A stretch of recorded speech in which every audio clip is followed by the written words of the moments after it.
What's your the quick take on Mason Rudolph? You know what? We went through and watched all his preseason tapes, snaps, and all that. He's poised. You know, he really is. And I'm not doing the coach speak. He really is. I think, and in my honest opinion, I do think Pittsburgh's got a really good quarterback sitting there with him. You just watch his clips. He's got a good arm. He's accurate. He knows exactly where to go with the football. So you can tell that he's very well prepared. And so just really impressed with his tape, much more so than I thought I'd be when I actually turned it on. So, When as a defensive coordinator, you're facing guys making his first NFL start. How do you balance between the old saying of making him play quarterback, but also bringing pressures and trying to confuse him? There's balance every week to me, whether you're playing a veteran or not. Obviously, some quarterbacks are different in terms of how they handle different things, but you always want quarterbacks to try to play the position and try to make it as hard as you can, whether it's pre-snap disguise, post-snap coverage, pressure, not pressure. So you go into every game trying to make sure that your looks and your disguises all keep the quarterback guessing. So he has to figure it out post-snap. That's everything for us. But for a young man like him, I'm sure they'll have a plan. It'll be interesting to see what they do. I mean, they've had a certain style to him with Ben Roethlisberger playing, and it just looks like on tape that he's capable of handling all that stuff too. So it'll be interesting to see what their personality is on offense, and just looking forward to it overall.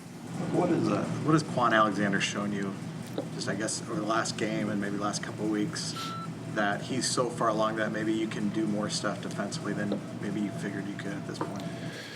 Quan is very, very instinctive. He's a very instinctive football player, and the one thing that we take pride in with our scheme is that it helps players unlock all their athletic ability and allows them to play with all the instincts that they have. So for Quan, being able to count on the fact that he can take the same angles over and over again and play the same techniques over and over again, and now it just comes down to him just playing football and understanding what's happening to him from a schematic standpoint with teams and the way they're attacking, and being able to get to the sideline and make an actual adjustment where he can play things that he may have played wrong in the series before to make those quick changes. So for Quan, he's a quick learner. He's very instinctive, and he's got so much range. And for him to be able to unlock all that and show it has been it hasn't been a fluke for sure. So. That interception, something that he had learned earlier in the game. That's him just the tip where he almost had the interception. That was a few plays before. Got to the sideline, talked about that one and how we needed to play that, and he is quick. And so to be able to have a guy like that who can make those adjustments, recognize things, understand he's playing the exact same technique to make that play, teams just have to be very careful of dipping into the well twice when you're attacking his side of the ball. So. Has Quan's speed elevated your defense as a whole unit in some way? Yeah, he plays fast.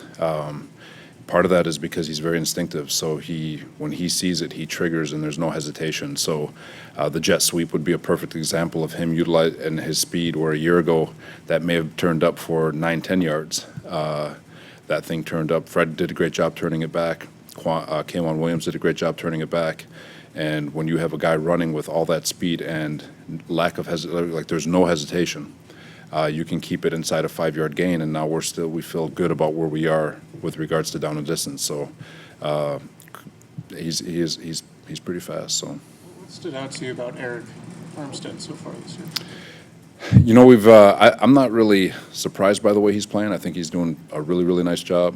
I've stood up here and talked about how violent he is and how strong he is as a defensive lineman. He's a very, very physical defensive lineman, and he's starting to understand that if he plays with that physicality and power and just makes that who he is and his identity, he's going to win more often than he loses. And so, very impressed with him and his mindset and the way he's taken to coaching. And you can tell it's always been important to him. And there's for a guy like him, you've got to be very, very not strong in what you're teaching, but you've got to be very clear, because he's a very, very smart guy. And so if it doesn't make sense to him, he's going to do what he thinks makes sense.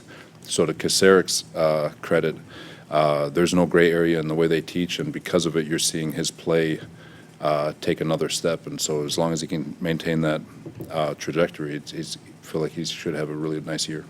What's the biggest difference between Akello Witherspoon this season and last season? For Kello, in my opinion, first it's his mindset. He's been very businesslike, but the big thing to me is the work that he put in the weight room over the off season. He's gotten bigger, he's gotten stronger, so where he is able to press guys at the line of scrimmage and actually keep them from getting off the line of scrimmage, or at least being able to disrupt routes without disrupting himself, where he's not having to lunge into people where he ends up in a trouble position. He can stay on top so he can go look for the ball. But so for Akello, the mental makeup in terms of being smart enough to play the position, the foot quickness, all that stuff for us has always been there. But now the mindset of making this business like every single day and never getting comfortable, and his physical makeup of his physical strength has been the biggest differences for me. For those of us who haven't watched all of his snaps on the coach's film, just how good has his coverage been so far? It's been really good.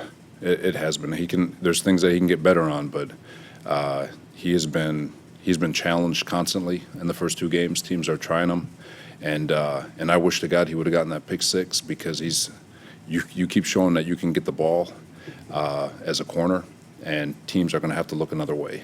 And when you have two corners like Sherm, who can go get the ball, and Akello, who can get the ball, and now they got to look inside to the teeth of our defense, it becomes a problem. So they're going to keep trying him. He's going to get many opportunities, and they're going to keep. I just feel like he's doing a really nice job, and he's got to stay on it. What's the key for him moving forward to make sure that he maintains this? Consistency. Consistency is the truest measure of performance, and so mentally he's got to maintain that mindset and make sure that he approaches every day like he's got something to prove. He's got to keep a chip on his shoulder, and if he does that, he's going to have a really nice year, and he can have a really nice career. With the way the guys are playing on the outside, have you given much thought, or why haven't you given the thought to moving Jason Verrett to nickel? Just for Jason, he is very talented, no question. We've been trying to bring him along slow. I'm not going to rule out nickel for him. It's a completely new position for him. He's never played in there in terms of all the different techniques that we ask those guys to play with. So I'm not going to stand here and say that it is an impossible thing to do. It's just not something with all the nickels we have between Quan, Williams, Mosley, Jimmy Ward. His health and trying to get him back to speed has been the biggest focus of the organization. And he looked good yesterday in practice, and we just got to continue working with him to see if we can get him on the field. If Jimmy Ward's healthy, is he your top nickel? We'll cross that bridge when it gets there, for sure. Did Ron Blair look more like Lawrence Taylor or Deacon Jones on Sunday? Well, I've always said it, right? If you like winning, you like Ronnie. If you don't, you don't. So it's he's just a model of consistency, man. I love Ronnie. Okay, I've gushed about him up here, and I can do it for another 15 minutes if you all like. But you guys know how I feel about him. He looked fantastic, and he's looked like that to me his entire career. It just goes unnoticed. When he's not the big name, he's not the big draft pick, but he's the guy. He's your lunch pail, get things done, make things work, get people lined up. I mean, he does it all. So he's happy. I'm happy we have him. That seemed to be, like a lunch pail performance, No, he's a playmaker. People have never noticed it. Again, it goes back to just the overall. Last year and years past, we've always challenged our DNs that if you get blocked by a tight end, shame on you. And so these guys have taken that to heart. They're playing with great technique on those guys, and so they try to block them with the tight end. It's a challenge for those tight ends. Not saying that the tight end can't block them, but it includes all of our D linemen. But they're playing with a speed and physicality that we've been hoping to see out of that group, and him included. So it's coming to fruition, and again, for all of them, they just got to maintain that consistency. How has Tarvarius Moore been the first two games? Tarvarius has been good.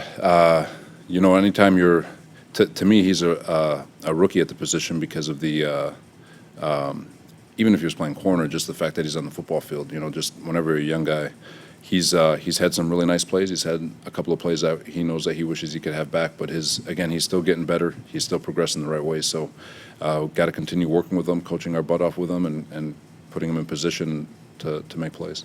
How do you expect the Steelers offense to attack your defense on Sunday? That's been the big question for us. thankfully, with our scheme, we don't make stuff up. We'll take whatever they throw at us. But, I mean, they could very easily go big and run crunch all day, or they can go empty like they've done with Ben and throw the football all day. I think Rudolph is capable of doing both. So we'll figure it out within the first 15, I'm sure, on Sunday. With that 13 personnel, not a lot of teams seem to run as much as they do. What are the challenges that alignment sort of presents? From alignment standpoint, Yeah, just from your perspective, it doesn't create a problem for us. You just know that it's time to go get your big boy pads on and get ready for a fun day, in my mind, of grinding in the trenches. And not to say that they can't throw deep when they go 13 personnel, but to me, when a team comes out in 13 personnel, they're speaking to you, and I kind of like that language. So What are they saying? let's go. You talked about his poise, about Mason Rudolph's poise, that one play where it looked like he was getting ready to throw the ball to the ground and ended up giving it the side arm toss. What did you see on that one? It's the same thing. Like I watched his fourth preseason game against Carolina, and people can disregard that, but I think he was in for 16 snaps, threw the ball 14 times, something like that. And just go through that tape if you guys are bored and you guys want to watch it. He's at the line. He's very poised, IDing coverage, IDing his hot throws, taking his 5-step drop. He's got great vision through to the backfield to move people, throwing exactly where it needs to put the ball. He's quick with his reads, so the ball's getting out of his hand as soon as if his first read's open, it is out. So he is very capable of playing quarterback, and it's our job to try to make it harder on him. So. 49ers fans, they traveled well in Tampa Bay, and they also did in Cincinnati. Do you have any expectations for a home here at Levi Stadium, or any words for the fans? Gotta get loud. Gotta get loud. There's no more excuses, right? Everyone talks about Seattle having an unbelievable home field advantage, but I know the stadium can get loud too, and when we got guys, especially for us up front, we need that advantage of the quarterback not being able to go with a hard count. He's got to go silent count, and if we're loud and they have to go silent, I have faith in our pass rushers to beat their linemen off the ball. So, come on. Along those lines. Do you guys practice on defense with loud and not being able to hear? Until our fans give us a reason to, we don't have to. So, the fans got to get loud. Sounds like a challenge to the fans. Oh yeah, absolutely. We work beyond that.